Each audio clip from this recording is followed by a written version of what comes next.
All right, we had a new episode of The Mandalorian, episode 5, The Gunslinger. I thought this episode was okay. I had some problems with it, but overall it was still pretty good. So anyway, let's jump right into it and talk about The Mandalorian, episode 5, The Gunslinger.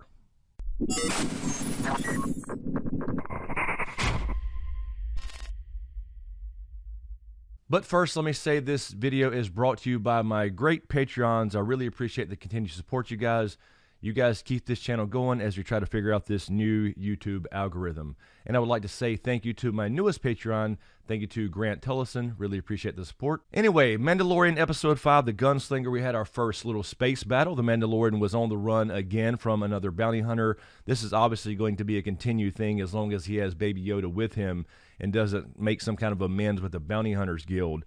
So we had some bounty hunter after him. I don't think we knew this bounty hunter completely made up. It looked like an old rebel pilot to me, but I thought it was okay. I just didn't like the idea that, you know, all of a sudden he went from such a badass most of the time, and Mandalorians are really badasses.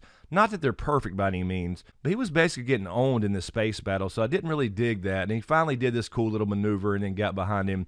But they had the cheesy line, I can take you in warm or I can take you in cold.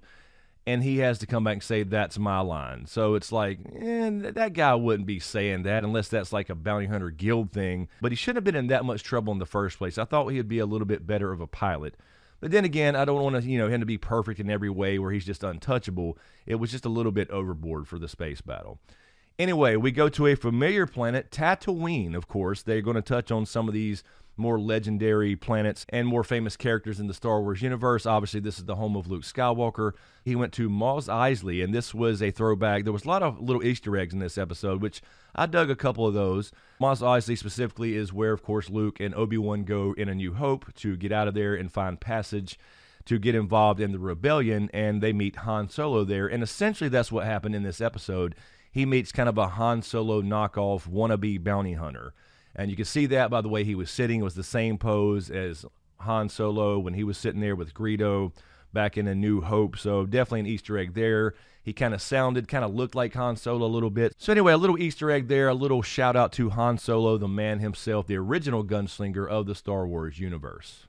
They had this little groundskeeper. I don't know what she was. She was in the spaceport, and she was responsible for fixing ships or whatever. And they had the little repair droids that we saw back in the prequels as well that help fix ships and all that good stuff and refuel them and all that stuff. The little pop-up droids we saw in Episode 1 when Anakin was playing around with them in Watto's shop. So that was a pretty good little callback as well.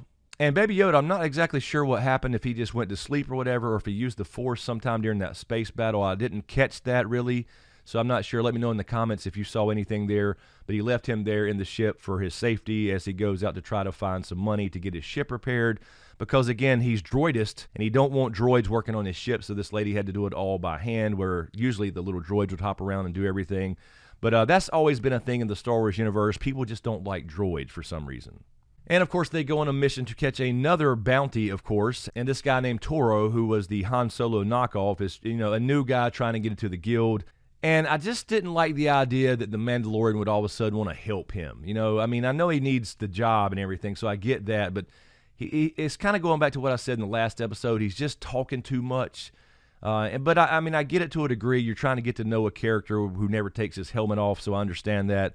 But I don't know if he would just be, helping everybody out as opposed to just like taking the job himself or something. So anyway, I get what they're doing, but there's just something slightly that bugs me about that, just a little bit. So they go out beyond the Dune Sea, which of course we've heard again, another throwback to A New Hope. So there were definitely a lot of little A New Hope Easter eggs in this episode, really pertaining to Tatooine and Luke Skywalker. She even says at one point when she's gambling with the droids, "I even bet you a motivator." And of course, that's the famous line from A New Hope where Luke says, R2 unit has a bad motivator, look. So anyway, essentially they take these two Harley Davidsons out beyond the Dune Sea, and they're going to find this girl who was an assassin for all these crime syndicates, including the Hutts. That was another thing mentioned there. The Hutts, of course, we know Jabba the Hutt from Return of the Jedi. The Hutt crime syndicate, the crime families own Tatooine and the Outer Rim for that matter. So that was a little Easter egg as well. And I thought it was interesting. They came across Tusken Raiders, otherwise known as Sand People, and to my knowledge, this is the first time I've seen them communicate with outsiders in sign language, I guess. And I don't recall if I've ever seen that in the Star Wars universe, so that maybe that's a new thing. I'm not really sure. For you Star Wars nerds out there, let me know in the comments below. I've never seen them communicate in that way, so it must be a new thing. So they go after this assassin named Fennec, and she's pretty much a badass, although she didn't last very long. And also I found it interesting, at least, I'm not sure how she would know, but she did mention the planet Navarro. Now, Navarro is where the bounty hunters, the Mandalorians, were staying in the previous episode where they had to get the hell out of Dodge when he took Baby Yoda in the first place 2 episodes ago. And somehow she knew that a Mandalorian had taken Baby Yoda and basically destroyed the guild there on that planet.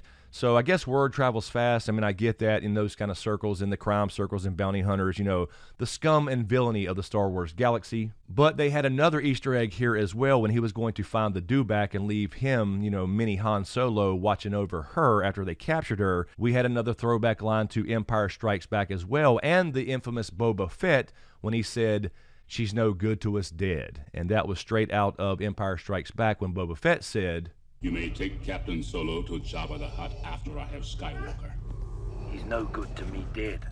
But anyway, she ends up talking him into, you know, taking the Mandalorian because, you know, killing him and taking him into the Bounty Hunters Guild would be worth more than her, and they would welcome him into the Bounty Hunters Guild as a legend. And this, like, guy on one hand was really green and scared and had to take direction from the Mandalorian, but then, of course, all of a sudden he's a badass and he shoots her and then decides to take on the Mandalorian himself, which I thought was kind of insane because he comes off so green in the rest of the episode. Then all of a sudden he's like, yeah, I'm good enough to take on the Mandalorian. I mean, everybody knows who he is when they see him because of his armor. They're all afraid of him for the most part because they know how badass they are, but all of a sudden he's good enough to take him on. But, you know, delusions of grandeur, I get it. That's, you know, a common story in any kind of genre, whatever you're watching. He goes back to Mos Eisley, of course, and basically kidnaps Baby Yoda and the woman at the starport and takes on the Mandalorian there. And it didn't last very long. He used the same type of flashbang, essentially, that they were using to get to her and blinded him, and he was able to shoot him and take him out while he was holding Baby Yoda.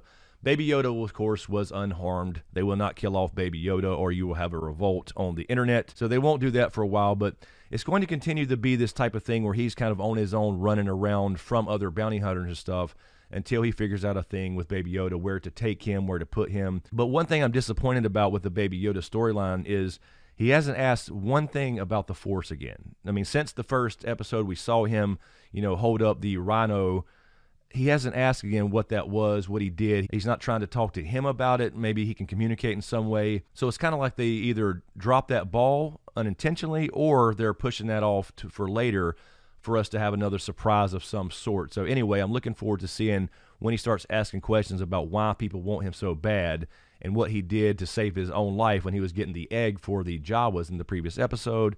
So I'm curious of what they're going to do there. I don't think they've forgotten about it. I just think they're putting it off, but it's just kind of surprising that he's going along, and like last episode, he was just going to leave him there on that planet, and he really hasn't asked anything else about what he is and what makes him so special. And then in the very last scene, there was a little kind of a cliffhanger there. Somebody walked up to her body after he had taken off.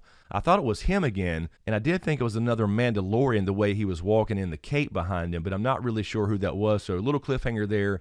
If you have any ideas about that, let me know in the comments below. Anyway, Mandalorian Episode 5, The Gunslinger, pretty good overall. I just had a couple problems with it like that. Like I said, the greenhorn, you know, Han Solo knockoff, trying to be a badass bounty hunter, taking on the Mandalorian after he had asked for his help, basically saying, I'm brand new, I'm trying to get into the guild. So little things like that, and again, he's just talking too much, and I don't buy that he would just like be helping everybody out. I'm not saying he should be an asshole and not help anybody and not talk to people. It's just a little bit overboard, if that makes any sense. So anyway, guys, let me know what you think in the comments below. As usual, thank you for all the support, especially to you guys on Patreon. And a huge shout out to my executive Patreon SmokeScreen producers. Speaking of Patreon, there is a new podcast out on Patreon for early access as well. This one was a fun one for you guys that are watching this channel that may be new. I have a separate podcast called the SmokeScreen Podcast in its own playlist.